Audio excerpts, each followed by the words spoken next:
Kont istampli mill-lassa ta' ħażabbar safaqat takkat barra mill-ħin tax-xogħol wara l-informa persuna li huwa fil-fatt kuntistabli tal-Pulizija.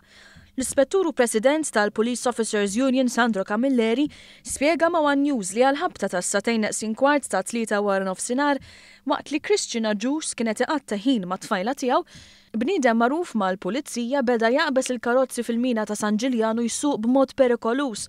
Dan waqaf salt quddiem il-karozza tal-kuntistabli, niżel mill-karozza u fetaħlu l-biba. Wara li staqsih kif kienet isuq u nfurmah li huwa kuntistabli, l-aggressur qallu kliem oxxenu sawtu tant li kisirlu jdejh u subaħ. Il-kuntistabli kien għadu lanqas ħareġ mill-karozza meta l-aggressur reġa' daħal fil-karozza tiegħu u qabad isuq. Il-kuntistabli tieħed l-isptar fejn saritlu CT scan u t-tfajla tiegħu qed tingħata l-kura li x'tinsab taħt xokk qawwi. L-Ispettur Camilleri nota li dan kollu seħħ propju għaliex Christian Agius qal li huwa pulizija lill-aggressur. Dan juri li hemm bżonn iżjed kollaborazzjoni mal-awtoritajiet Maltin. Ara ma xiex irridu nħabtu wiċċna, argumenta l-Ispettur dwar dan il-każ. Sa dan it-tant l-aggressur ġie arrestat.